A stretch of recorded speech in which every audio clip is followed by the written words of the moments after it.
Well, Holly, one of the disappointing things about camping could be the bugs. Yeah, bugs will make you go a little nutty. And you can, if you are bugged by bugs, you need naturally green, no more bugs, environmentally friendly, made in the USA products. They have a cedar bed that repels and eliminates mosquitoes, ticks, fleas, roaches, ants, and more. No more bugs. You can go to nomorebugs.net for free shipping on orders over $50. Use code FREESHIP, the number 4ME. Well, you can do that. And there's also some other techniques in which to control or to work in harmony with the bugs, because they're going to be out there regardless of if you're out there or not. One can be having a campfire. The smoke will help deter these bugs, whether they're mosquitoes or gnats or whatever they may be. There are other things in which you can add to the fire in order to repel, like mosquitoes, if you add rosemary, fronds, and all that, but that's a whole other thing. But having that smoke around, bugs don't like smoke. It is a natural deterrent of the bugs. And there are products that you can get to emit odors that aren't like a citron. I mean, you can use citronella candles, right? But also the problem with that is it's only 3 foot radius. Right. You got to have a lot of them. But it's helpful if you're cooking or whatever, and you're maybe the campfire is keeping bugs away in that area, and then if you're in a cooking area or food preparation or whatever, I have learned that one of the biggest things to keeping bugs out of your tent is to keep the tent closed. Okay. Now, obviously, this is not going to keep all of the bugs out because bugs are sneaky. But if you just leave your tent wide open, what's going to go in there? Anything, everything. The raccoons, the bears, the whatever you got there. Your raccoon friends, keeping the tent closed. You can spray, the chemicals or the citronella chemicals, have the torches, and have the campfire. That all helps kind of keep the bugs at bay. Small gnats and mosquitoes and chiggers and ticks and all that. Let's talk about ticks for a minute. Ticks have become a very prevalent problem in campsites, and there are tick repellent applications in which you can spray in yourself. But the best defense to ticks is making sure that you're checking yourself whenever you're going out in the woods. Right. That's the thing, is that, yes, you can spray. You can, especially if you have pets, you can use the tick treatment, the flea and tick treatment that a lot of pet owners use. And then on yourself, you can use different sprays, etc. But, the biggest thing is checking your body. So, like, strip down naked and check your body. That's what Dave Letterman always said. Yeah. You get a friend. Yeah, friend, yeah. Special friend to check you for your ticks. Yeah. So anyway, you do want to check for ticks, and if you know that they are in the area. Another thing is that you can tuck your pants into your socks as opposed to tucking your pants over your socks. Right. That will help them not hopefully get on you. If you have long hair, tying your hair back or braiding your hair, because if your hair is braided, then they have less of a chance of like they might jump on your hair, but they'll fall off easier than if they have like a big mass of hair to go through. Well, with the whole tick conversation, you need to have the appropriate tool or tools to remove ticks if they are attached to your skin. Yeah, there's tick remover tools you can buy. Right, you don't flick it off. No, because they burrow their heads into your skin. And there's Lyme disease, and there's other tick carrying diseases in which you can get, and the sooner you can get them off of you, the sooner or the less chance you have by adapting or getting one of those diseases. And that goes with mosquitoes or bees or wasp or whatever bug that is in your area that you may be allergic to. Have the proper medicated application in order to react to a sting or a bite. Right. Yep. So what is it, an EpiPen? Is that what they have been? EpiPen. That's that's not for all people. Right. But I mean, whatever it is that you're allergic, talk to your doctor, find out, be reactive or be proactive instead of reactive when it comes to the gnats. Also, where you set up at, where your camp is at. Yeah, if you're setting up in tall grass, you're probably going to find some critters.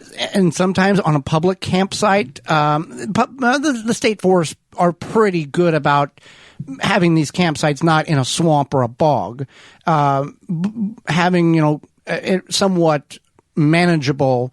Obviously, it's nature and you can't control the insects flying from one area to the other, but it's not, they don't have 27 campsites in the center of a swamp area. Right. They are maintained and mowed down or cleared out or whatever. So, yeah. And there's even, I know, there's a newer state park here in Wisconsin that it was a county park and then the state park system took it over. And when you go there, it talks about ticks and poison ivy.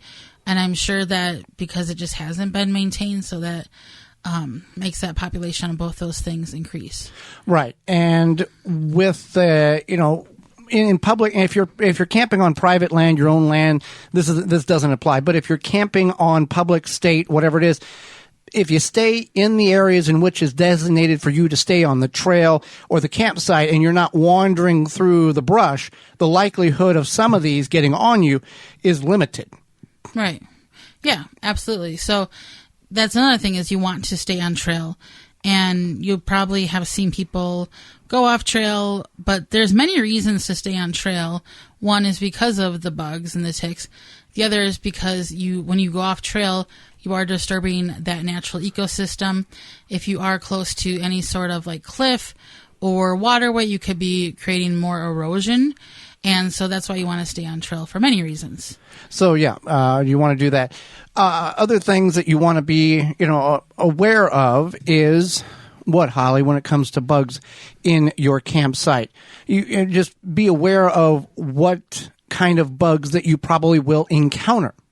Yeah, and then even anthills, this will happen a lot. We see this on YouTube, that fire ants. Now, we don't know anything about fire ants. No, but I remember one time my sister and I were taking a story. My niece and nephew hiking at a state park, and she backed her SUV up to a spot, and then she went to go to the back of the spot, to the back of her vehicle, and she stepped in an anthill, and these ants just were all over the place. And then when she was like, oh, something's crawling on me, of course, I stupidly walk over there. And it's crawling on me too. Yeah. So you got to be aware where you're stepping, where you might be setting something up. If you see like a little mound of sand in the middle of a parking lot or something, or even just in your campsite, it could be an anthill. Well, chiggers are another thing. Chiggers are something that you cannot see, and you don't know it's bit you until it's after the fact. So a precautionary measure is if you're going to lay on the ground, use a blanket. And when you're done with that blanket, don't put it on your cot or in your sleeping bag or near your sleep. Wrap it up and put it in a bag for the purpose of washing it whenever you get back home. Because you don't want to, the chiggers are going to be in the blanket, and then you take it inside your tent. Now your tent's got chiggers in it.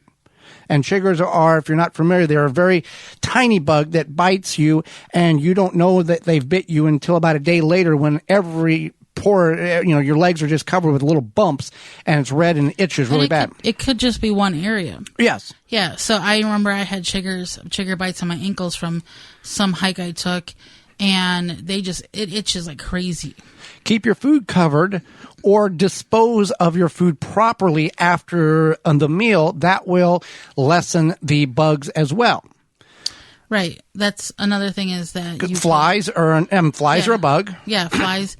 And that's the thing is are you inviting these bugs into your campsite by being, not conscientious of what you're doing, and you are just letting a bag of random, very attractive, smelly trash sitting somewhere, and all of a sudden now all the bugs in the state park are in your campsite.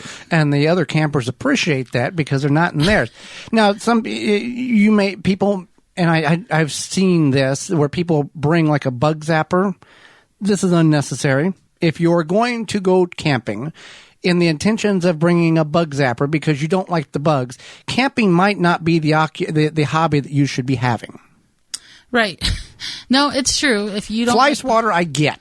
If you don't like bugs and to the point where you are just uncomfortable, maybe visit like a day trip type situation. Don't go camping. Don't sit in the woods.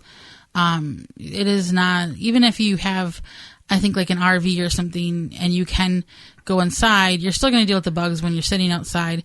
And for me personally, if I can't sit around a campfire, there's no point. And if it's not fun for you, it's not going to be fun for anybody you're with.